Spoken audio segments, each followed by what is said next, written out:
말씀으로 채워주시옵소서. 주님 감사합니다. 오늘도 주님을 위하여서 이렇게 함께 기도할 수 있게 해주심을 감사합니다. 이 자리에 모인 모든 심령들마다 주님께 말씀드리지 못한 것들이 많습니다. 그러나 우리의 생각과 우리의 마음을 모든 것들 아시는 주님께서 온전히 이루어 주시고 우리 안에 항상 함께 거하여 주실 줄 믿습니다. 그 말씀으로 하나님께서 우리를 치료하여 주시고 은혜로 하나님께서 하나가 되게 도와주시옵소서. 예수님 이름으로 기도합니다. 아멘.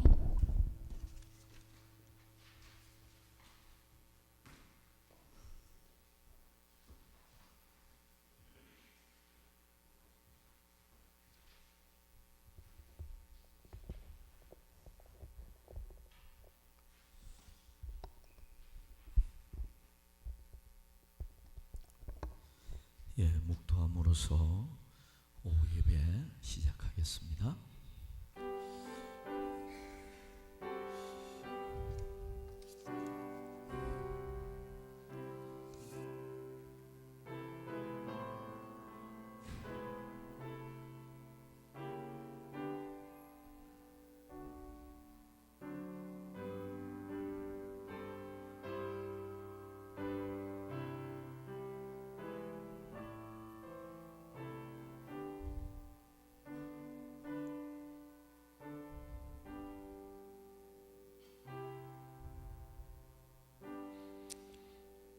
거룩하신 하나님, 오후 시간도 이렇게 하나님께 영광 돌리며 예배 드리게 주시니 감사합니다. 이 시간도 성령께서 이 자리에 임재하여 주옵소서. 이 시간도 그저 왔다가 돌아가지 않도록 영적 무장 허락하여 주옵소서. 끝마칠 때까지 주께 맡기었고 예수님의 이름으로 기원하옵나이다. 아멘. 찬송합니다. 찬송가 189장 부르고 나서 정호모한수 집사님 기도해 주시겠습니다.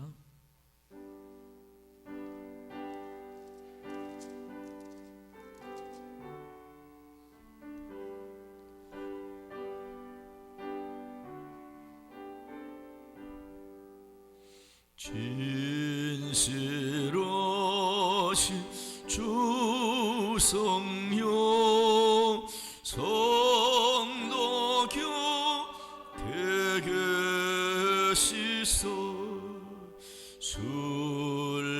순례길을 걸 때에 손을 잡아주소서. 모든 고난 사람들 기쁜 소식 들으니 성령 가슴하기를 너를 따라오느라.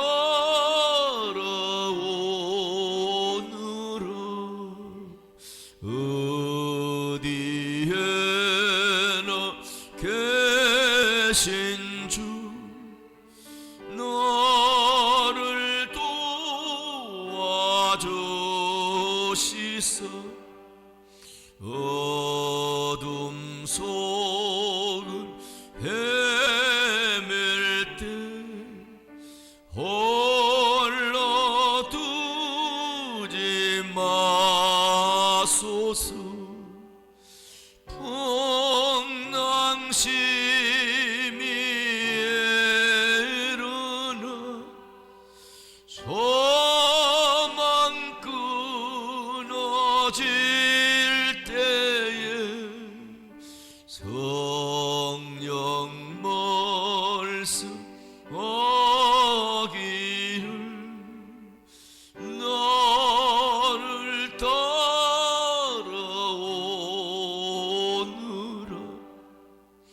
모든 수고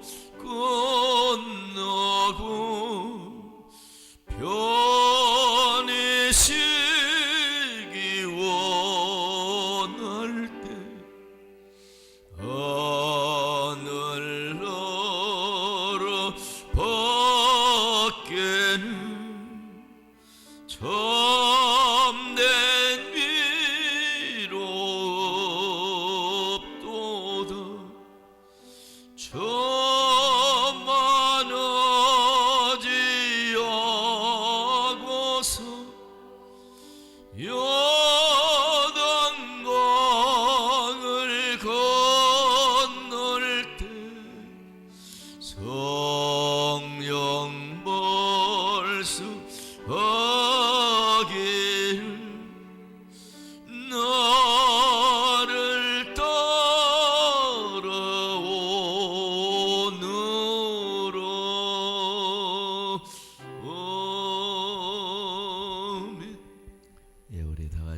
함께 기도하겠습니다. 사랑과 은혜가 충만하신 하나님 아버지, 올 한 해도 이제 2달을 남겨놓은 11월 첫 주일을 맞아 지난 한 주간 또 주님의 은혜 가운데 살게 하시다가 거룩한 성일 오후 시간까지 하나님 전에 나와 마음을 모아 예배의 단을 쌓게 하여 허락하여 주시니 참으로 감사드리며 찬양과 영광을 올려드립니다.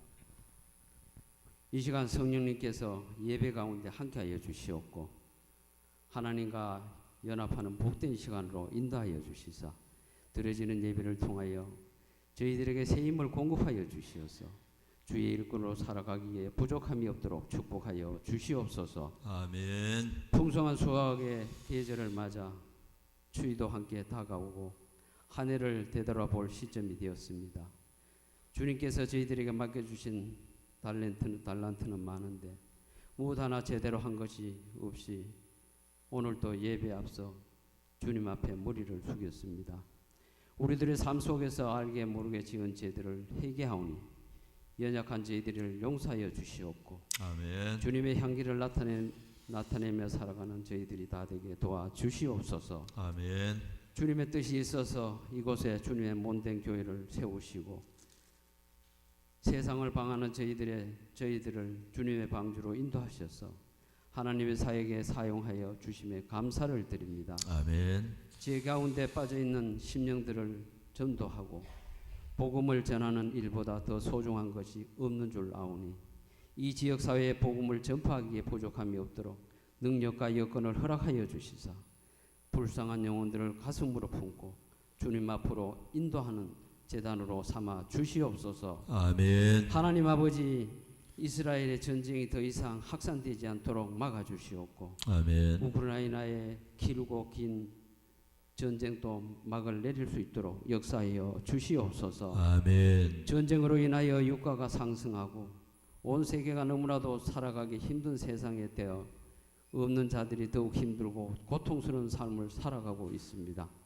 하나님 아버지, 인간의 모든 죄악들을 용서하여 주시사 아멘. 지구상에 다시는 전쟁이 일어나지 않도록 여호와께서 간섭하여 주시길 소원합니다. 아멘.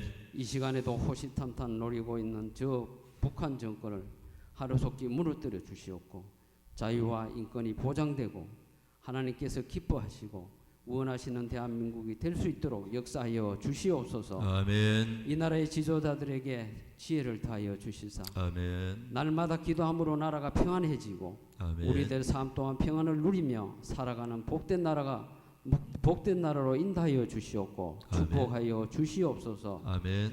힘든 삶으로 주님 앞에 나와 각자의 기도의 제목들을 가지고 눈물로 간구하며 기도해 주시길 원하옵나이다.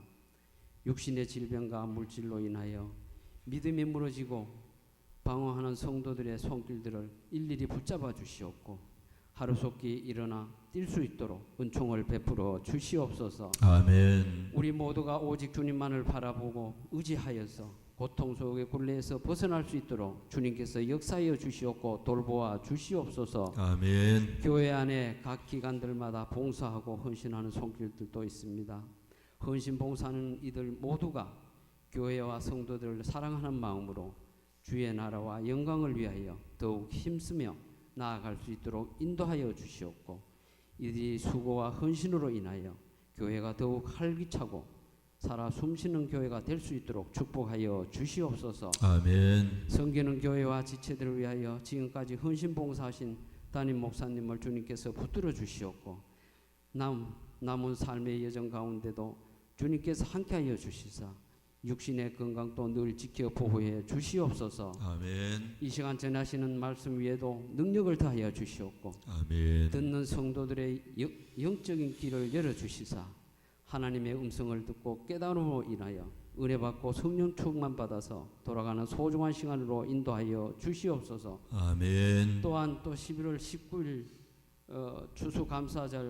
추수감사주일부터 함께 예배드릴 범서교회 서부 성도들과 서로들 간의 사랑으로 소통하게 하시옵고 연합하여서 새로운 각오로 기도로서 오시는 목사님과 모든 성도들이 하나 되어서 주님 앞에 더 큰 영광을 드러내는 아름다운 서부재단으로 이끌어 주시옵고 축복하여 주시옵소서. 아멘. 이 한 해도 2달 정도 남겨두고 있습니다. 남아있는 소중한 시간들을 조금 더 헛되이 보내지 않게 하시옵고 잘 마무리할 수 있도록 주님께서 도와주시옵소서. 아멘. 예배를 시작하였습니다. 마치는 시간까지 성령님께서 함께하여 주시옵고 예수님 이름으로 간절히 기도드리옵나이다. 아멘. 아멘.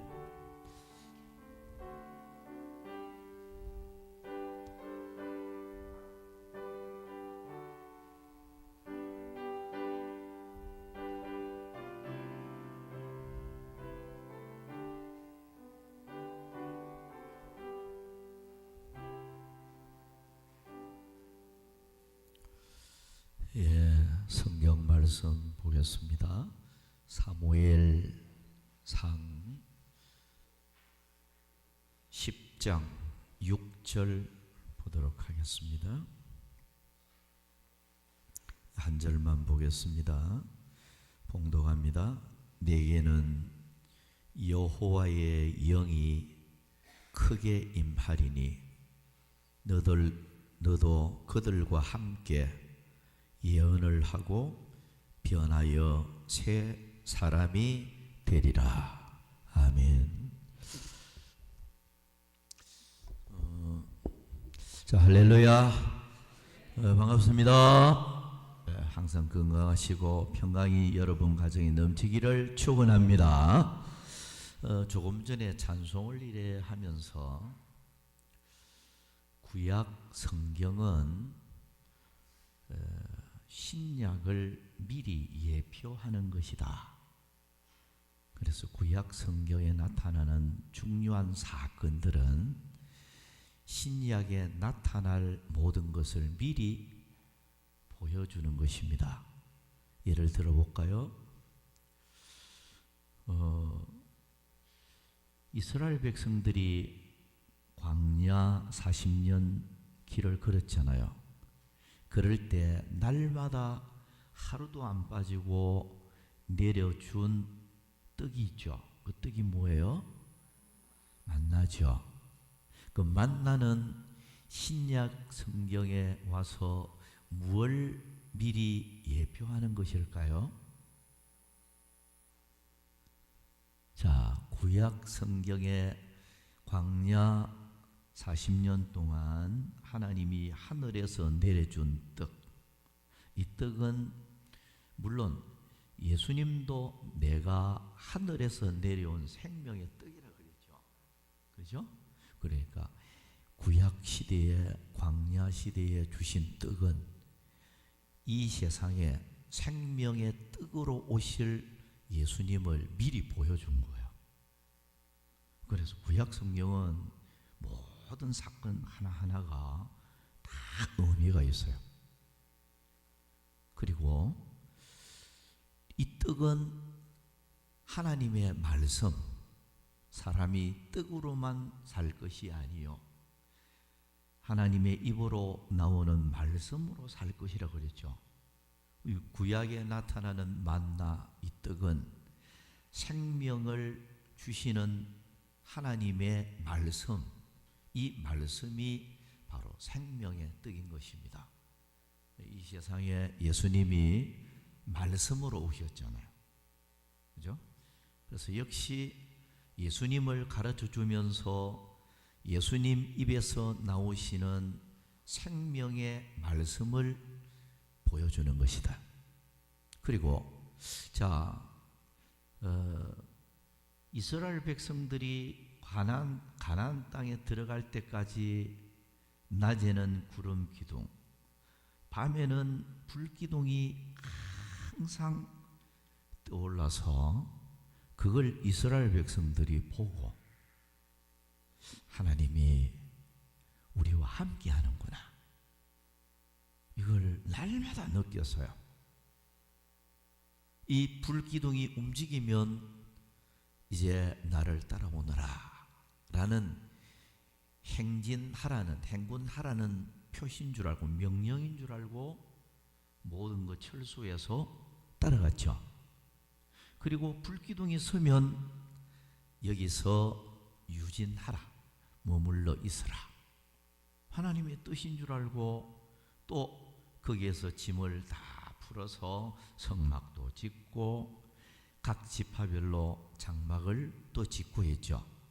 그 불기둥은 신약에 와서 뭘 미리 보여준 것일까요? 제가 찬송을 조금 전에 부르면서 하나님께서 그런 걸 이래 나에게 또 영적 또 지혜를 주시는 거예요. 이 불기둥은 신약에 와서 뭘 의미하는 것일까? 여러분들이 뭐 잘 아시리라 생각합니다. 누가복음 12장 49절을 보면 내가 땅에 불을 던지러 왔노니 이 불이 이미 붙었으면 내가 무엇을 원하리요? 그 불은 무슨 불을 가리켜요? 성령의 불을 가리키죠. 예, 성령의 불. 자, 구약 시대에 하루도 빠짐없이 불기둥으로 환하게 비추어서 이 불기둥은 여러 가지 어떤 목적이 있어요. 하나님이 함께 한다는 것도 의미하고 있고, 불기둥이 하나의 길을 인도하는, 표시하는 역할입니다.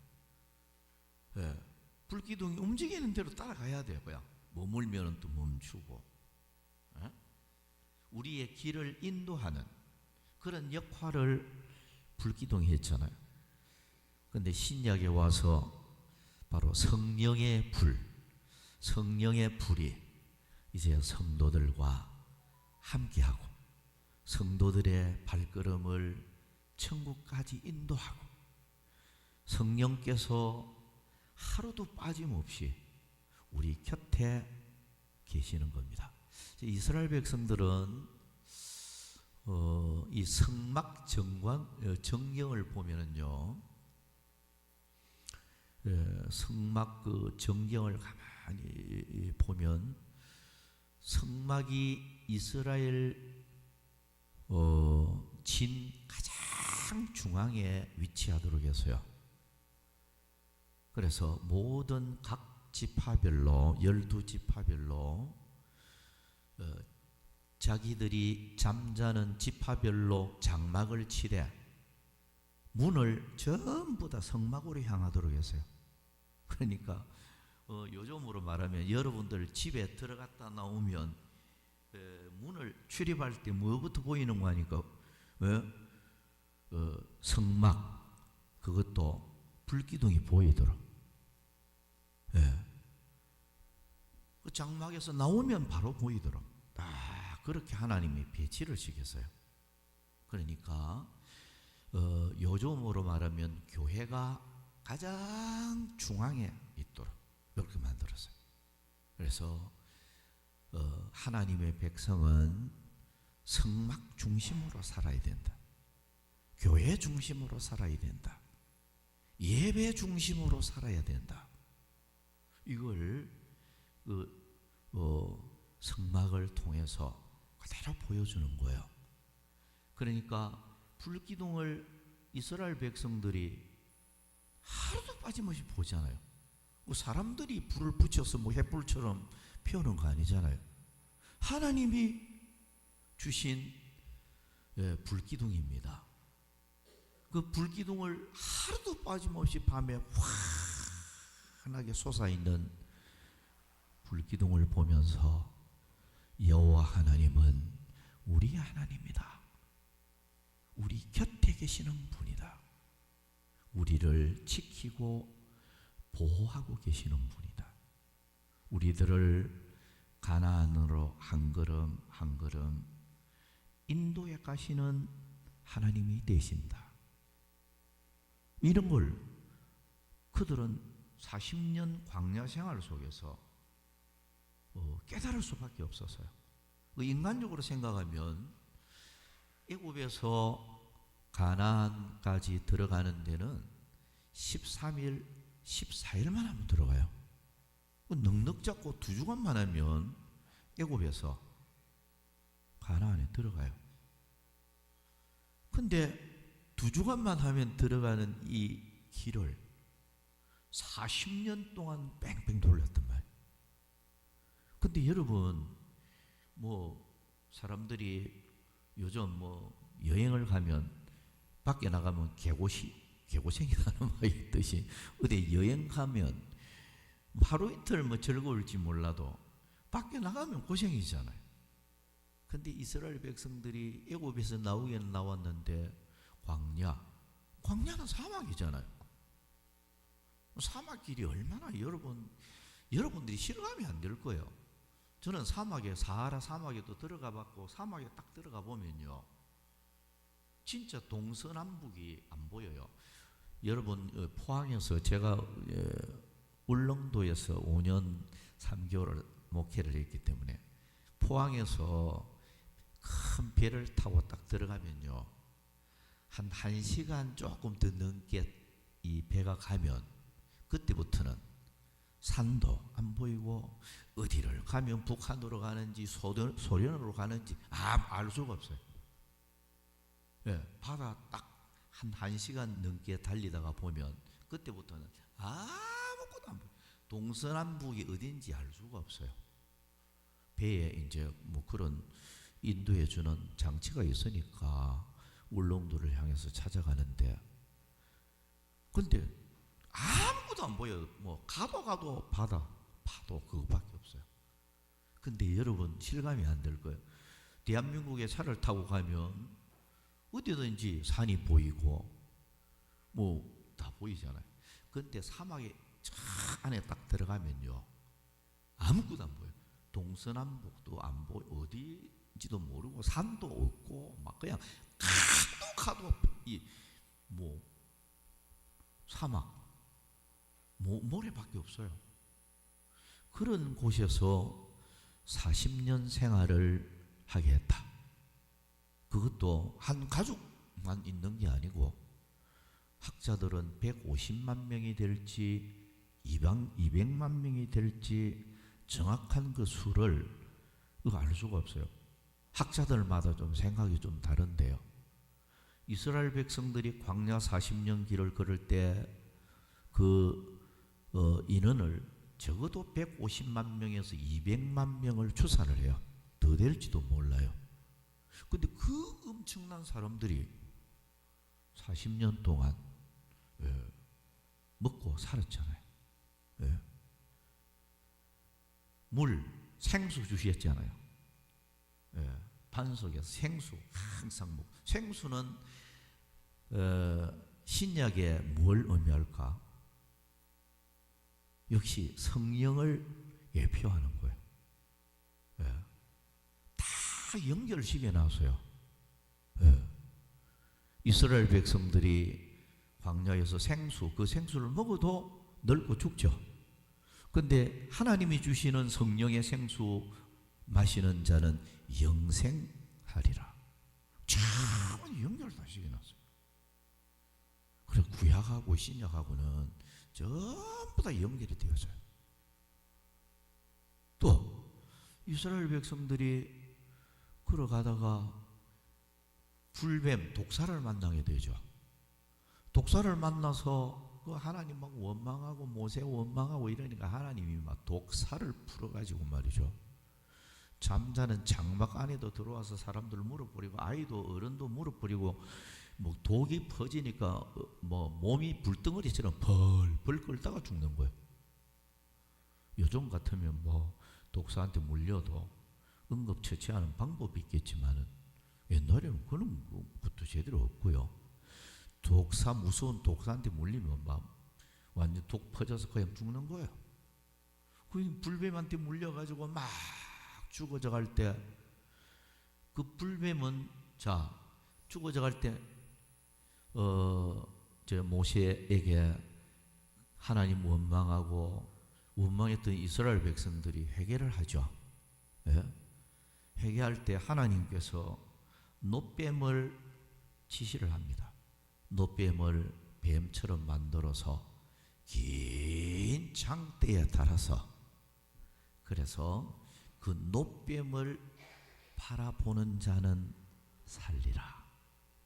그러면 자, 독이 퍼져서 막 죽어져 갈 때 어떤 사람은 아이고 참 거짓말도 잘한다.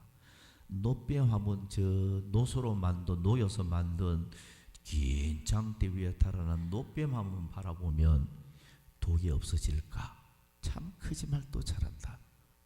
그 노뱀을 믿음으로 안 바라보고 나 안 바라볼 거야. 그거 노뱀만 바라본다고 독이 없어지고 살겠냐? 그 믿음을 안 가지고 안 바라본 사람은 독이 퍼져서 죽어버렸을 거예요. 그렇죠? 근데 모세가 하는 말이 하나님의 말씀인 줄을 알고 막 독이 퍼져서 죽어갈 때 뻘뻘 기어 나오든지 어떻게 하든지 긴 장대 위에 달린 노뱀을 다 믿음으로 바라볼 때 독이 쫙 사라져버리고 다시 소생하고 살아나 버리는 기적이 나타났단 말이에요.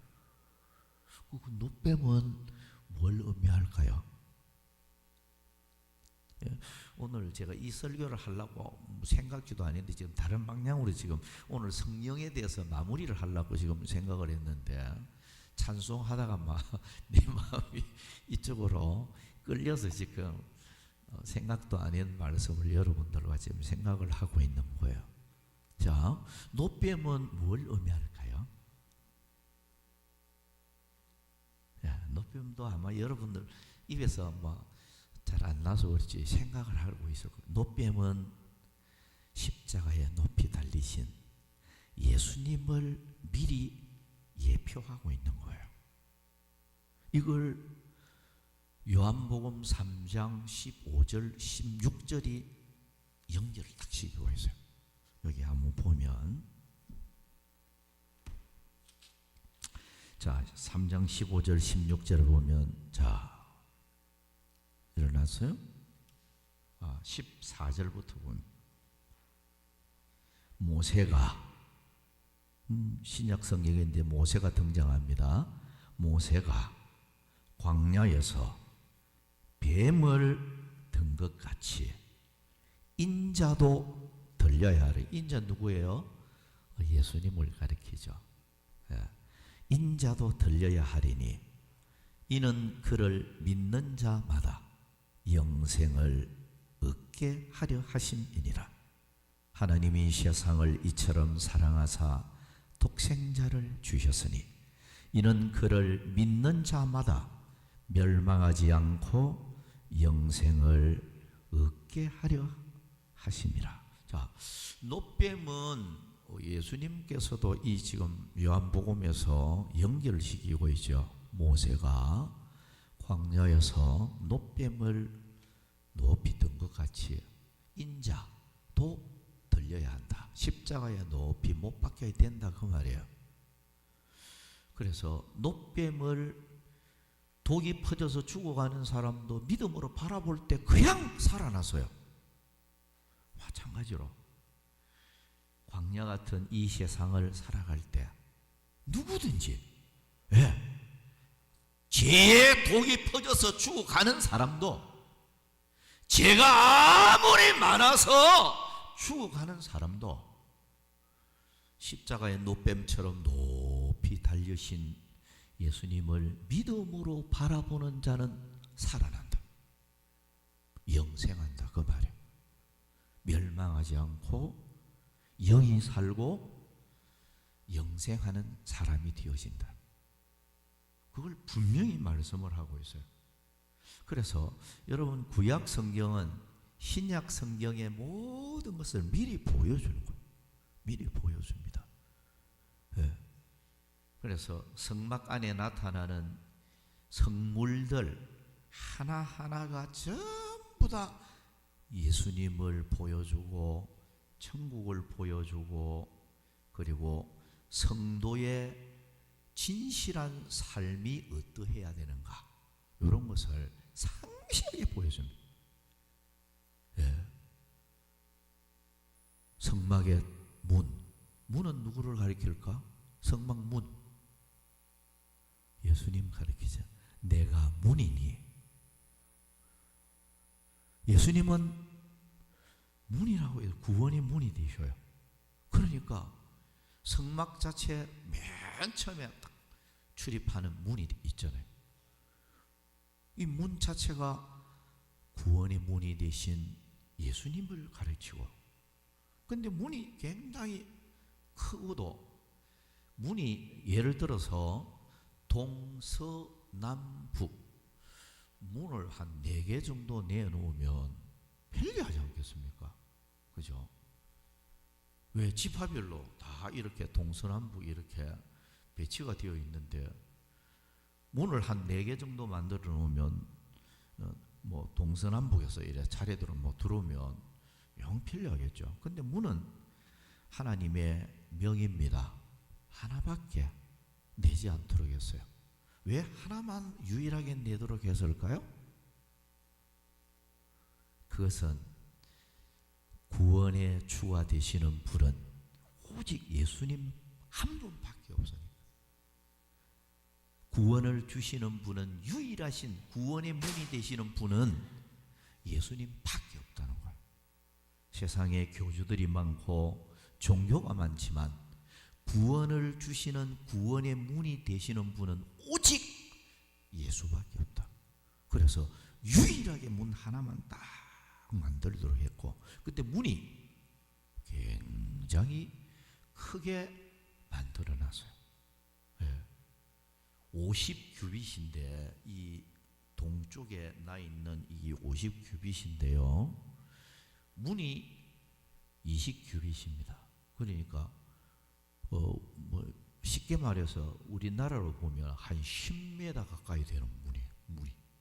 여러분 아파트 들어갈 때 문이, 아파트 들어갈 때 문 2m도 안 돼. 1m 뭐 그죠? 여러분 아파트 문 있잖아요. 1m 됩니까? 1m 정도, 그죠? 이 문 이 넓이가, 그죠? 그것밖에 안 돼요. 교회 문은 좀 이제 넓겠죠. 교회 문 한 2m 될까요? 2m도 채 안 되겠죠. 근데 성막 문은요, 하나밖에 없는데도 막 큰 문을 만들어. 한 10m 가까이 되어지는 뭐 넓은 문을 만들어. 왜 문을 그렇게 크게 만들었을까? 에? 구원의 문이 되시는 우리 주님은 구원의 문을 열어놓고 누구든지 들어오라는 거예요. 넓은 구원의 문, 사랑의 품을 열어놓고 누구든지 들어오라. 죄 많은 사람도 들어오고, 환난당한 사람도 들어오고, 어떤 사람도 누구든지 들어오라. 넓은 문으로 들어왔어요. 좁은 문 하나 내놓으면 좁아서 못 들어올 텐데, 하나님은요 넓은 문을 열어놓고 누구든지 들어오도록 만들어놨어요. 자, 들어오고 나면 번제단을 처음 만나요. 성막에 들어가면 번제단은 누구를 가리킬까? 역시 예수님을 가리킵니다. 번제단 모든 것이 예수님을 가리켜요. 물두멍. 자, 번제단은 죽이는 장소입니다. 짐승들 잡아서 불태워서 하나님 앞에 번제 드리는 장소가 번제단이거든요. 근데 여러분, 교회 밖에 있는 사람들이 교회 문에 딱 들어왔잖아요. 구원의 문이 되신 예수님 안에 들어왔잖아요. 들어오고 나면 첫 번째 행해야 되는 게 번제단을 통과해야 돼요. 번제단은 죽이는 장소예요. 짐승들을 막 죽일 때 얼마나 소리 내갖고 막 고래고래 감지르고 막 하겠어요, 짐승들이요. 근데 그 짐승들 죽여가지고 피 흘리고요, 죽여가 번제단에서 불태우는 거예요. 그러니까 성막 문에 딱 구원의 문 통과한 사람 첫 번째 해야 되는 게 죽는 자리, 번제단을 통과하는데, 예수 믿는 사람들이 예수 믿고 교회 딱 들어오면 죽이는 것부터 잘해야, 그래야 믿음이지. 그때부터 자라나요. 사도 바울은 나는 날마다 죽노라. 바울은요 날마다 자기 자신을 쳐서 복종시키고 육의 사람을 죽인다고 해서요. 근데 교회 안에 예수 믿고 구원의 문 안에 딱 들어오고 나면 옛사람도 죽이고 세상 사랑하는 것도 죽이고 예수님보다도 더 사랑하고 더 바라보고 사는 것들은 모조리 죽여야 돼요. 이거 죽여야 돼요. 이거 죽여야 내 안에 성령께서 그때부터 강하게 역사를 해요. 근데 이게 죽이지 못하면요, 옛사람 그대로 살아있다가 보면 교회 나오기 전에 즐기던 거 여전히 즐기고 그걸 벗삼고 살고 하나님보다도 쾌락을 더 사랑하고 예수님보다도 돈이 더 좋고 뭐 옛날 모습 그대로거든요. 이래 되어지면 내 삶에 신앙생활에 변화도 없지만 성장할 수가 없어요. 내 안에 성령께서는 역사할 수가 없어요. 왜? 성령은 거룩한 영이라 했잖아요. Holy Spirit니까 거룩한 영이다가 보니까 거룩한 영은 더러운 곳에서 역사가 안 돼요. 그러니까 성도가 교회 안에 딱 들어오면 죽이는 것부터 잘하고 죽이는 것부터 잘해야 된다는 것은 철저한 회개가 있어야 된다는 거죠. 회개가 있을 때 내 심령이 거룩한 성전이 되어지니까 성령께서 이제 그때부터 강하게 막 역사하는 거예요. 강하게 역사하는 거예요. 성령의 역사가 강하게 나타나게 되어져요. 굉장히 간섭이 강하게 나타난단 말이에요. 자, 번제단을 통과하고 나면 그 다음에 나타나는 데가 물두멍이 나타나요. 그죠? 물두멍은 뭘 가리킬까? 물두멍의 재료가 여자들의 거울로 갖고 만들었거든요. 애굽 땅에서 나올 때에 옛날 지금 거울은요 뭐 조금 뭐 헐고 어디서든지 뭐 살 수 있고 한데요. 옛날의 거울은요 굉장히 고가품이에요. 부자들 집 여인들 아니면 이 거울을 가질 수가 없었어요. 노소로 된 거울인데 지금은 거울이 선명하게 보이잖아요. 옛날의 거울은 노소로 만든 이 거울은 지금 거울처럼 이렇게 선명할 수 없어요. 좀 희미할 수밖에 없어요. 그래서 성경에 거울로 보는 것 같이 힘이 하나라는 말씀이 기록되고 있죠.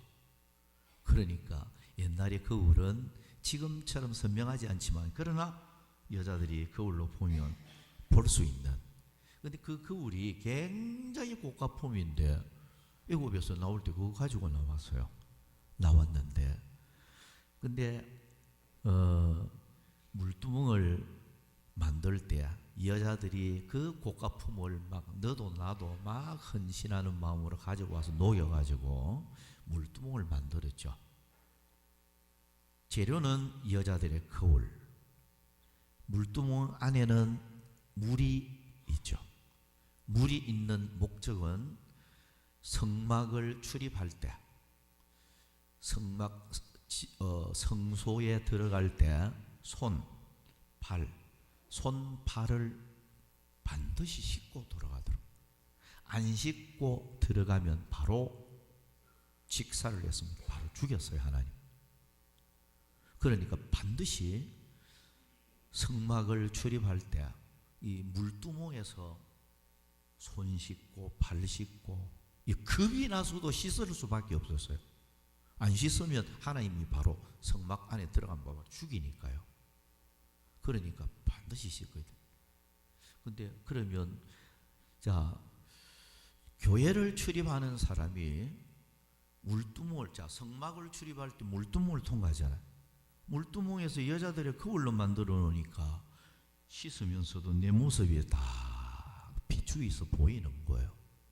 교회를 출입하는 자는 항상 내 자신을 살피라는 거죠. 자신을 일주일 동안 세상에 젖어서 살면서 이렇게 영적으로 어두워진 내 모습, 이런 것을 이 여자들의 거울 앞에 말이죠, 물두멍 앞에서 내 모습을 살펴야 된다는 거예요.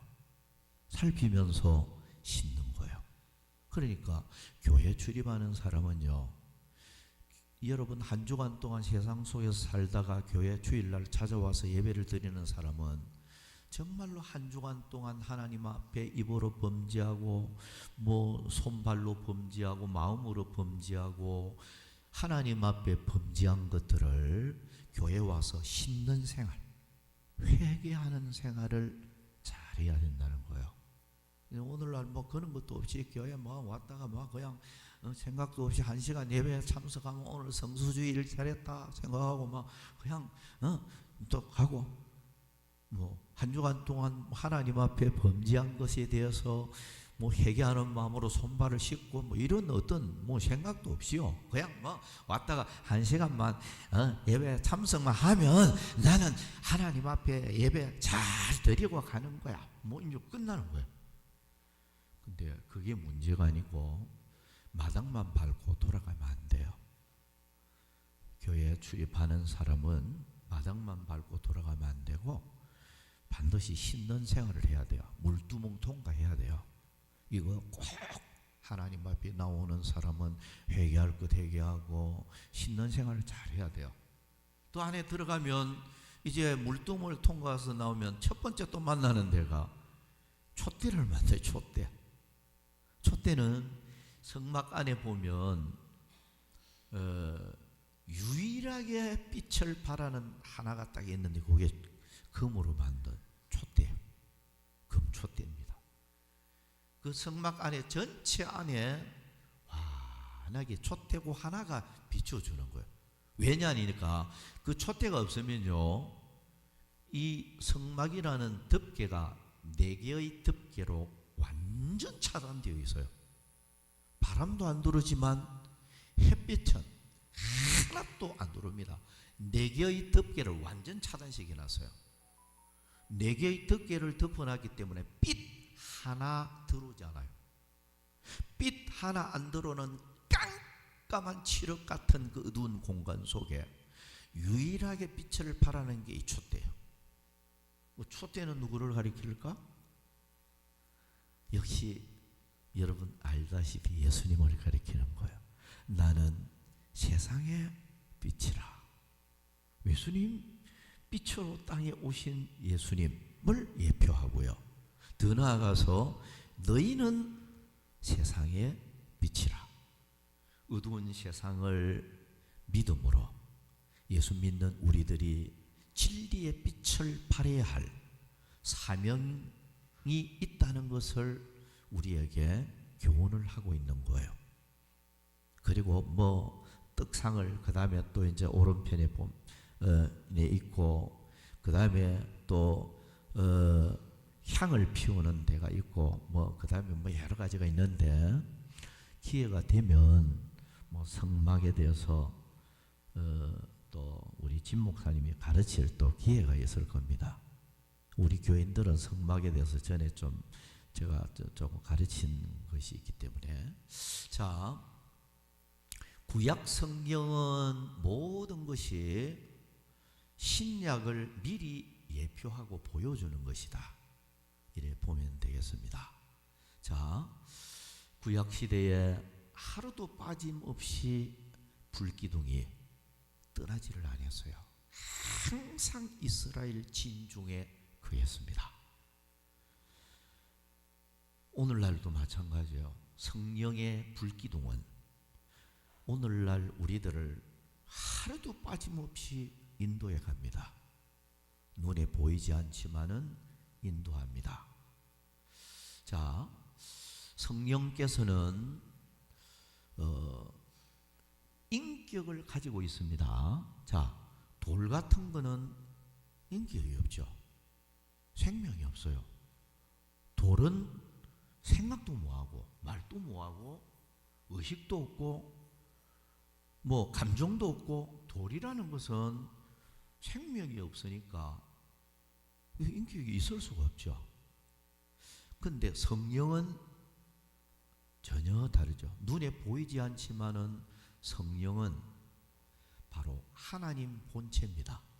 하나님이기 때문에 그 성령 하나님은 인격을 갖고 계신다.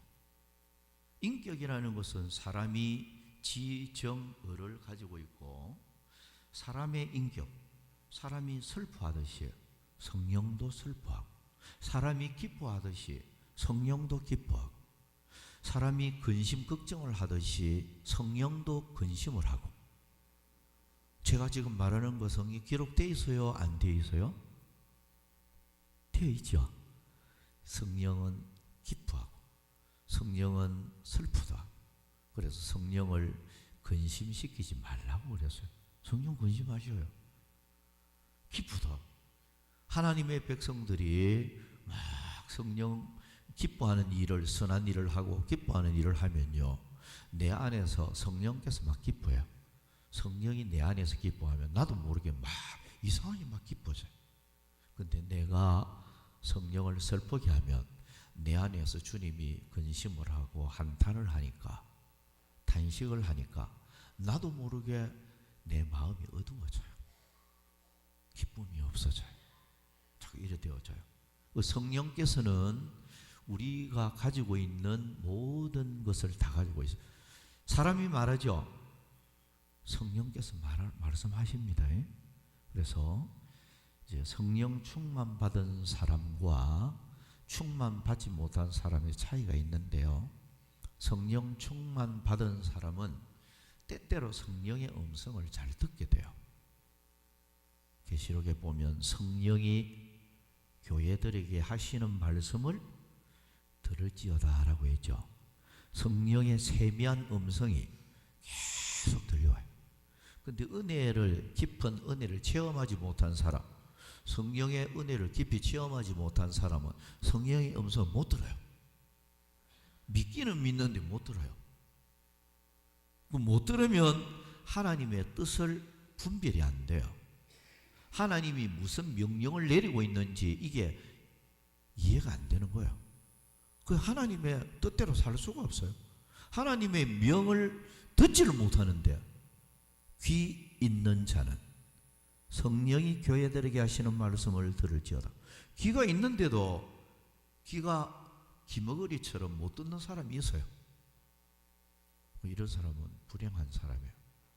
근데 은혜를 많이 받고 체험한 사람은 기도 생활을 하다가 보면 하나님의 음성을 잘 들어요.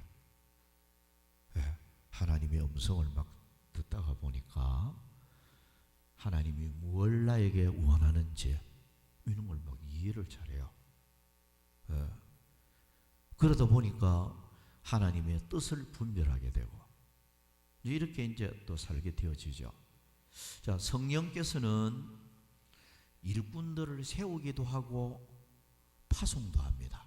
성령이 파송을 해요. 성령이 사명자를 세우기도 하고 이 사명자를 보내기도 합니다. 보내는데 이 일꾼을 세우고 보내는 일도 하시는데 성령께서 하시는데요. 그런데 반드시 성령께서 원하는 게 한 가지가 있어요. 그게 성령 충만을 받으라는 거예요. 그래서 예루살렘을 떠나지 말고 아버지의 약속하신 것을 기다리라. 성령이 너희에게 임하시면 너희가 권능을 받고 예루살렘과 온 유대와 사마리아와 땅 끝까지 내 증인이 되리라. 자, 전제 조건이 성령 충만 받아야 된다는 거예요. 이거 받기 전에는 예루살렘을 떠나지 말아라. 무슨 말이고 하니까 너희들이 사명 감당하려고 하면 성령 충만 안 받으면 안 된다는 거예요.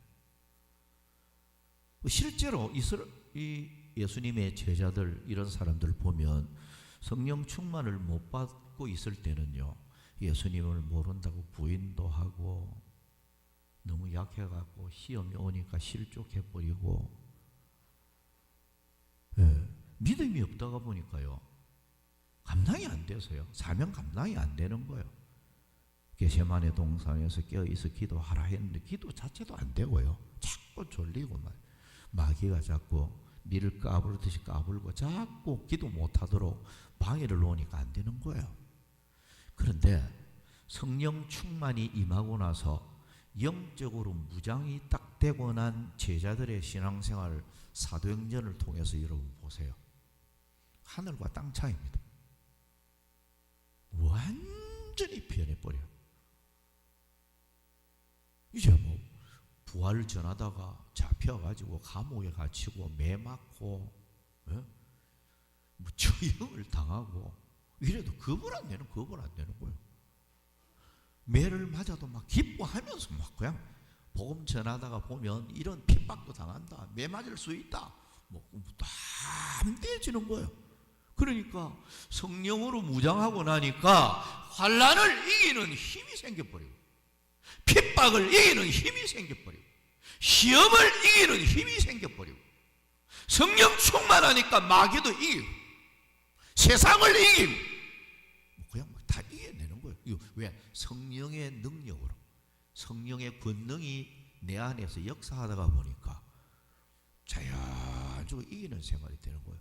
그러니까 뭐 깊은 기도의 생활하고, 기도하다가 보면 하나님의 환상이 나타나서 막 벌써 지시를 합니다. 그러니까 그 지시를 받고 베드로가 고넬료 가정을 또 움직이죠. 그죠? 사도행전을 보면 뭐 직접 지시하는 걸 보여줘요. 그러니까 성령에 막 감동 받으니까 기도하다가 보니까 하나님의 뜻이 막 지시가 바로 나타나는 거예요. 가서 복음 전할 때 고넬료의 가정에 모인 모든 무리들이 다 성령 충만함을 받게 되고, 그리고 어떤 이 복음을 전하다가 어떤 위협을 받아도 그들은 겁내지 아니했어요. 그만큼 성령으로 무장하고 난 사람은 성령께서 이길 수 있는 힘도 주고 권능을 주어서 이제 사명을 잘 감당하게 하는 거예요. 그래서 초대교회 7집사 있죠. 7집사를 뽑을 때도 조건이 뭐 돈 많은 사람, 많이 배운 사람 이런 게 아니에요. 그죠? 여러분들이 알다시피 전제 조건이 성령 충만한 사람, 하나님 앞으로부터 지혜 받아가 지혜 있는 사람, 그 다음에 뭐 사랑이 많은 사람, 모든 사람들에게 존경받는 덕스러운 이런 인품을 가지고 있는 사람, 이런 특징이 있는 사람, 특별히 성령 충만한 사람, 믿음이 충만한 사람, 이런 사람을 7집사로 세웠어요. 그러니까 뭐 굉장히 파워가 나타났죠. 이 교회 안에 일꾼의 사명을 감당하려고 하면 성령으로 무장해야 된다. 성령으로 무장하기 위해서는 우리가 사모하고 하나님 앞에 막 성령 충만 받으려고 노력하고 이래서 성령의 은혜로 무장하고 나면 사명은 자연적으로 감당이 돼요. 내게 능력 주시는 자 안에서 모든 것을 할 수 있느니라. 내 안에서 성령께서 모든 것 되게 하는 거예요. 그래서 여러분, 지금 시대가 마귀가 우는 사자같이 삼킬 자를 찾고 여러분들을 실족시키고 넘어뜨리려고 하는 시대예요. 신앙생활하기 만만치 않습니다. 굉장히 힘들어요. 이런 험한 시대에 여러분들이 승리하기 위해서는 성령으로 무장하는 길밖에 없어요. 성령으로 무장하고 나면 자연적으로 모든 것을 극복하고 이길 수 있는 힘을 주님이 주신다 생각하고 많이 사모하십시오.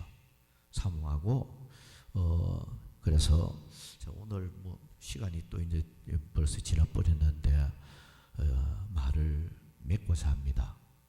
오늘 또 이 성령에 대해 성령론에 대해서 마무리를 하려고 했는데 또 그렇네요. 자, 아무튼 성령론에 대해서 이 마무리를 못하면 제가 뭐 복사를 해서라도 언제 쭉 한번 나눠주겠습니다. 여러분들이 한번 조용할 때 집에서 한번 읽어보면 또 뭔가 지혜를 얻고 또 깨달음이 있으리라 생각합니다. 아무쪼록 여러분 성령으로 충만해서 성령의 지시를 받고 인도를 받고 성령께 순종하고 성령 하나님을 기쁘게 함으로 또 여러분들의 남은 생애가 하나님이 주시는 이 존귀한 생애를 누리고 풍성한 축복을 받아 누리는 여러분들이 다 되시기를 축원합니다.